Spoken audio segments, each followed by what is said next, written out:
In our relationship with God, something occurs that is typically difficult for most of us to adapt to because it occurs to everyone without warning.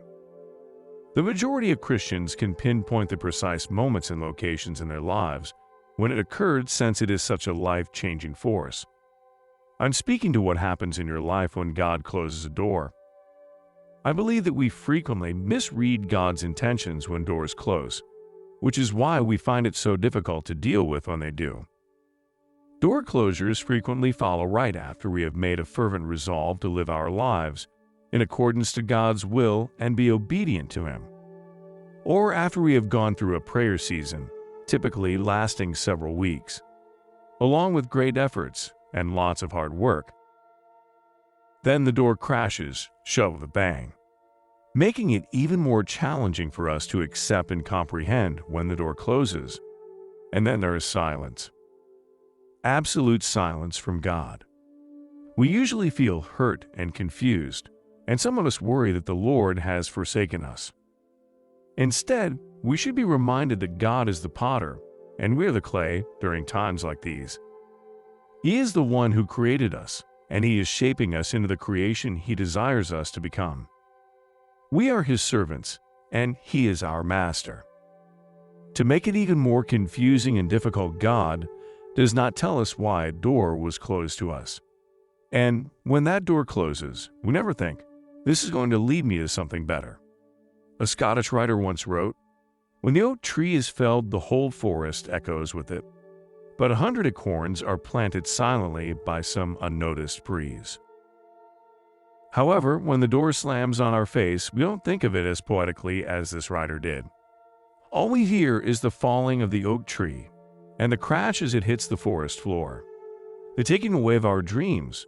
We don't think of acorns being whisked away and blown to a location where they will grow and bear fruit for God's glory, through a door that has been opened to us.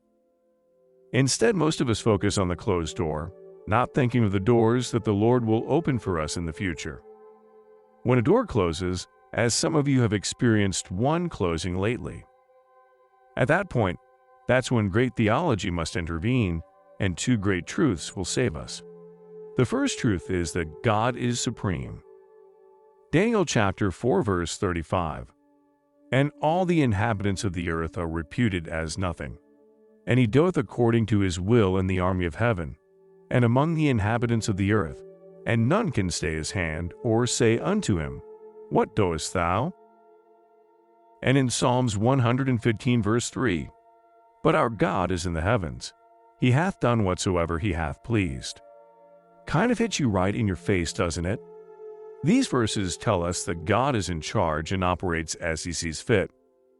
The second truth is that God's design is intricate and frequently appears to be quite weird to us as we view it through carnal eyes.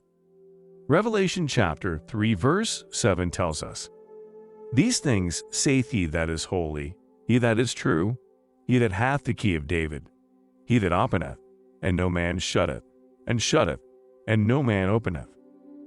So the Bible is telling us that God is the one who opens and closes doors, and that no one can close or reopen them, and that there is no need for God to explain His actions because He is sovereign and His thought process is spiritual.